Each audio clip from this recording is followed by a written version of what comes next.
नमस्कार। मैं ट्विंकल आप सभी के सामने एक बार फिर से उपस्थित हूँ नई नई खबरों के साथ न्यूज़ मोमेंट की तरफ से, और स्वागत करती हूँ आपका न्यूज़ मोमेंट हिंदी में। तो बढ़ते हैं खबरों की तरफ।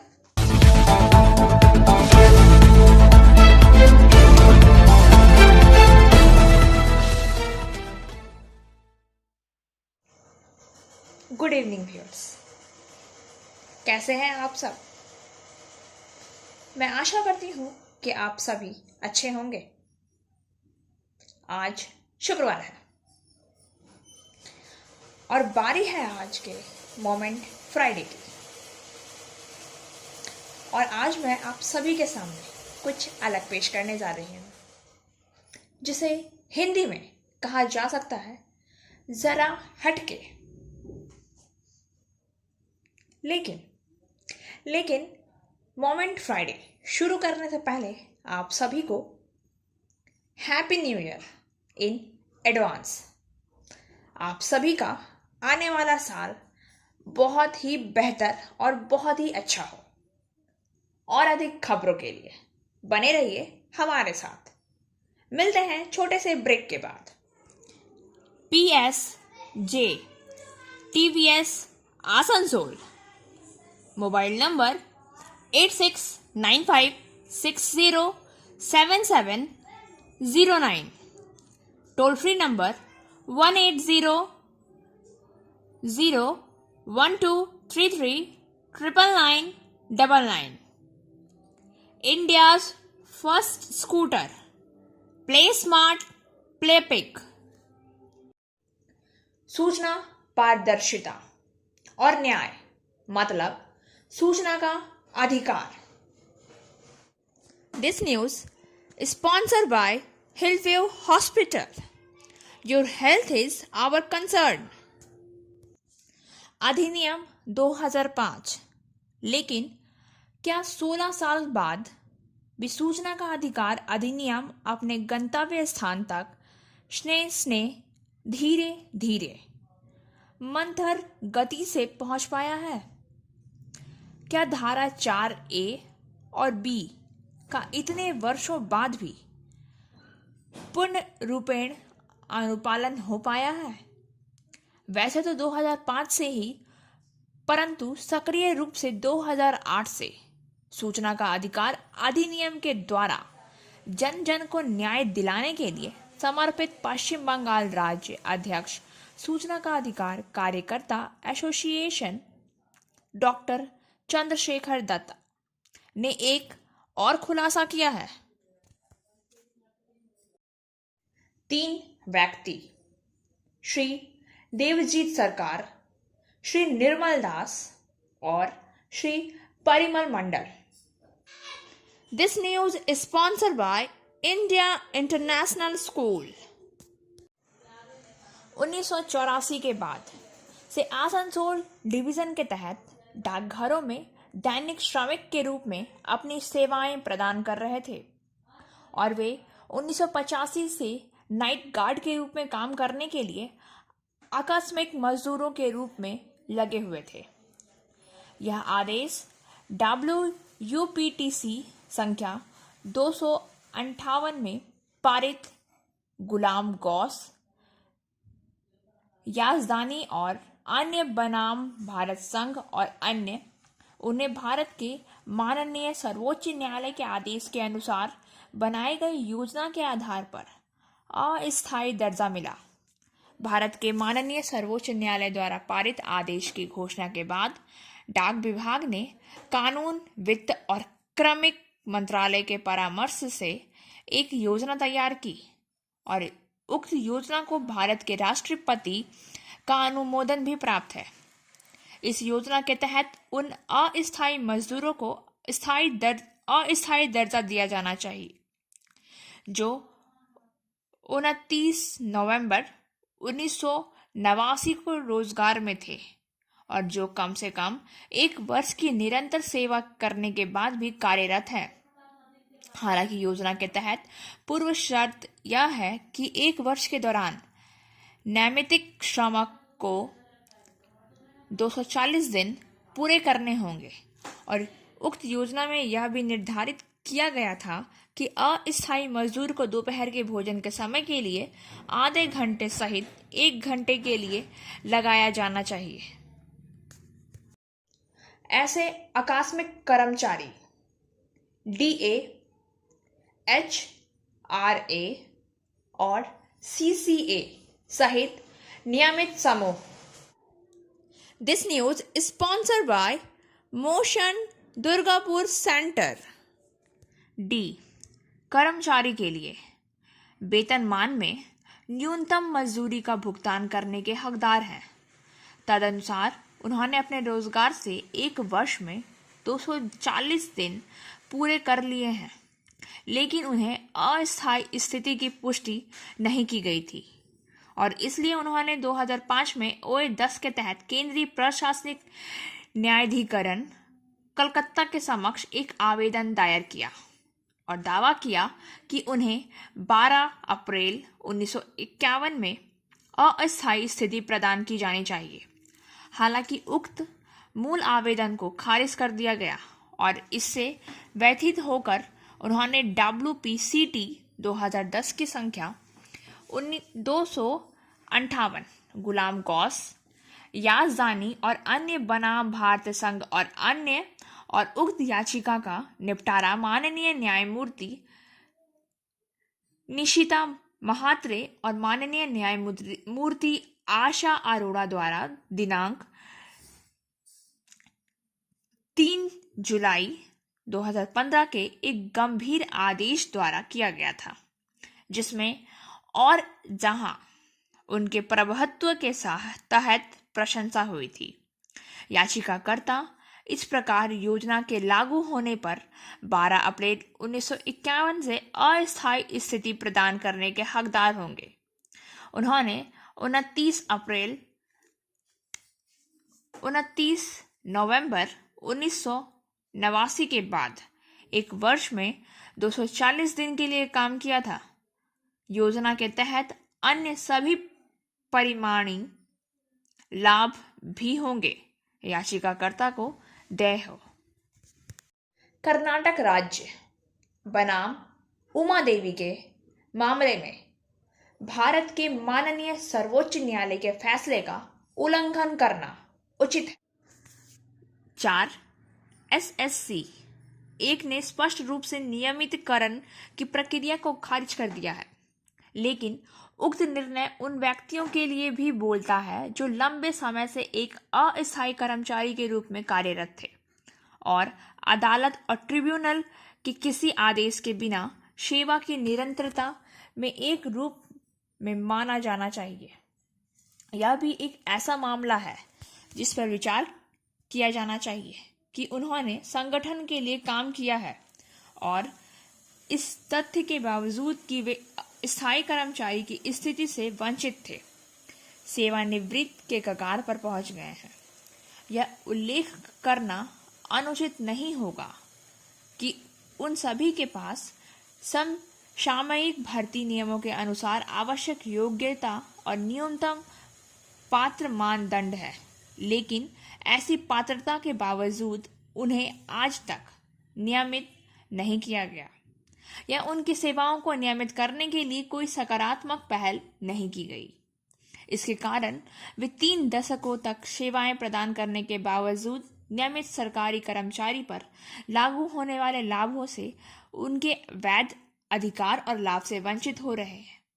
जब विभाग इन तीनों कर्मचारियों को उनके वैध अधिकार प्रदान करने में विफल रहा तो उनके आवेदन के बावजूद उन्होंने एक दायर किया।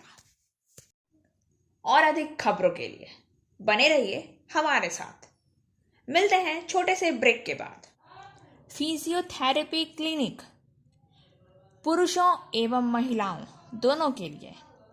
यहाँ उपयोग किए जाने वाली मशीनों का नाम है UST, IFT, TENS, MS, short wave deep heat,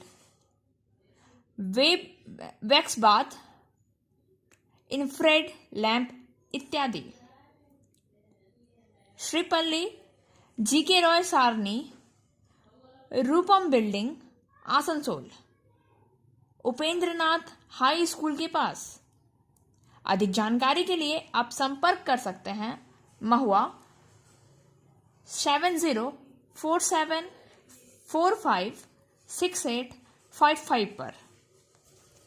जून 2020 को आरटीआई आवेदन के बाद 21 जुलाई 2020 को अपनी पहली अपील डाकघर के वरिष्ठ अध्यक्ष को दिया। विभाग के सीपीआईओ और एसएसपी का जवाब बहुत ही हास्यास्पद था, क्योंकि सूची मांगी गई सामग्री के रूप में उपलब्ध नहीं है। प्रथम अपीलीय प्राधिकरण द्वारा कोई उत्तर नहीं दिया गया, जिसके विफल होने पर इन तीनों कर्मचारियों के केंद्रीय सूचना आयोग नई दिल्ली में द्वितीय अपील दायर की। 24 नवंबर 2021 और 25 नवंबर 2021 को सुनवाई हुई और 30 नवंबर 2012 को निर्णय दिया गया। सुनवाई के दौरान सूचना का अधिकार कार्यकर्ता एसोसिएशन के पश्चिम बंगाल प्रदेश डॉक्टर चंद्रशेखर दत्ता ने इन तीनों कर्मचारियों की ओर से मामले का प्रतिनिधित्व किया। आगे यह भी कहा गया कि लोक प्राधिकरण ने जानबूझकर आरटीआई अधिनियम के पूर्ण उल्लंघन में गलत उत्तर दिया है। यह भी बताया गया कि अपीलकर्ता संगठन में 30 से अधिक वर्षों से नाइट गार्ड के रूप में कार्यरत है और अदालत के आदेश के बाद अस्थायी स्थिति प्रदान करने में भी कामयाब रहे थे, लेकिन मानदंडों को पूरा करने के बावजूद स्थायी कर्मचारी की स्थिति में अवैध रूप से वंचित थे। नौकरी में स्थायी नहीं किया जा रहा है। और अधिक खबरों के लिए बने रहिए हमारे साथ। मिलते हैं छोटे से ब्रेक के बाद। एंजल विद्या मंदिर, a sure way to success. We provide class 8 to 10, class 11 and 12, graduation honors and program. We also provide all types of competitive class. For further information, please contact 9932864067 or 8116183079. Doctor Dutta ने कहा कि यह एक गंभीर मामला है जो जीवन और व्यक्तिगत स्वतंत्रता से संबंधित है और अपीलकर्ताओं को गंभीर मानसिक और वित्तीय पीड़ा का कारण बना है। इन तीनों कर्मचारियों के प्रतिनिधि डॉक्टर दत्ता ने आगे तर्क किया, यह असमानता का मामला है क्योंकि समान स्थिति में अन्य कर्मचारी को स्थायी दर्जा दिया गया था। 24 नवंबर 2021 को प्रतिवादी आयोग के प्रयास के बावजूद सुनवाई के दौरान अनुपस्थित रहे। प्रतिवादी आयोग से संपर्क करने में सक्षम एवं पूर्व सूचित थे और 25 नवंबर 2021 को श्रीमती विभा रानी मुर्मू एएसपीओ आसनसोल संभागीय डाकघर ने मामला प्रस्तुत किया और बताया कि अस्थायी स्थिति को स्थायी रूप से बदलने का निर्णय विशुद्ध रूप से सरकारी निर्णय है और सार्वजनिक प्राधिकरण का कोई हस्तक्षेप नहीं है। श्री उदय माहुरकर, माननीय सूचना आयुक्त, केंद्रीय सूचना आयोग, नई दिल्ली ने अपने निर्णय में स्पष्ट रूप से उल्लेख किया कि मामले के तथ्यों और उनके द्वारा किए गए प्रस्तुतिकरण को ध्यान में रखते हुए आयोग प्रतिवादी को एक सटीक प्रस्तुत करने का निर्देश देता है और अपीलार्थी को सुनवाई के दौरान प्रस्तुत किए गए आवेदक के मामले की तथ्यात्मक स्थिति बताते हुए एक अद्यतन संशोधित उत्तर आयोग को सूचित करते हुए इस आदेश की प्राप्ति से 21 दिन की अवधि के भीतर आरटीआई अधिनियम 2005 के में निहित पारदर्शिता और जवाबदेही को ध्यान में रखते हुए अग्रसारित करते हैं। और अधिक खबरों के लिए बने रहिए हमारे साथ। मिलते हैं छोटे से ब्रेक के बाद। Share and subscribe and forward YouTube channel News Moment. For more details and for advertisement, contact editor 9563 830. वर्तमान CPIO एवं डाकघर के वरिष्ठ अध्यक्ष आसनसोल पोस्टल डिवीजन सैयद फराज हैदर नबी द्वारा प्रदान किया गया। उत्तर इस प्रकार है। आपके अभ्यावेदन दिनांक 28 जनवरी 2020 पर प्राधिकरण द्वारा पीछा किया गया, लेकिन अभी तक इस पर निर्णय नहीं लिया गया। विभागीय अस्थायी मजदूर से MTS में प्रोन्नति के लिए प्रोन्नति समिति DPC अभी तक गठित नहीं की गई।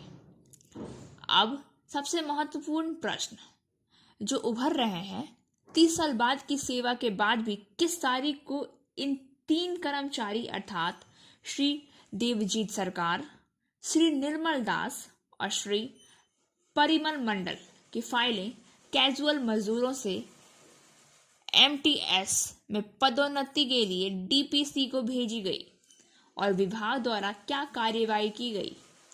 दिनांक 12 अप्रैल 1991 से अब तक कितने DPC का गठन किया गया और विभाग द्वारा नैमित्तिक श्रमिकों से MTS में पदोन्नति के मामले की संख्या को अंतिम रूप दिया गया। यहाँ यह भी उल्लेखनीय है कि 2006 में अंडाल में एक नाइट गार्ड को आकस्मिक मजदूरों से MTS में पदोन्नत किया गया था। माननीय सूचना आयुक्त श्री उदय माहुरकर सर ने डॉक्टर चंद्रशेखर दत्ता को RTI अधिनियम 2005 के माध्यम से अपना अधिकार प्राप्त करने में दूसरों की मदद करने के लिए प्रशंसित किया और शाबाशी भी दी। Biofina. Drink healthy, stay healthy. Prevention is better than cure. Always cover your mouth and nose while sneezing. Wash your hands regularly. Use sanitizer. Avoid contact with others. Wear mask. Avoid social gathering.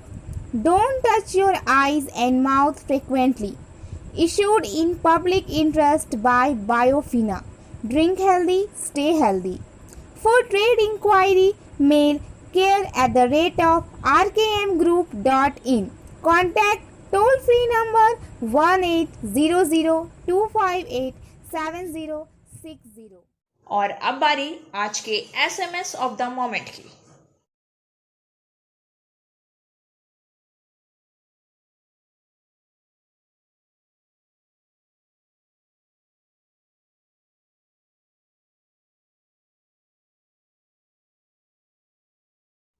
खबरों का सिलसिला यहीं समाप्त होता है।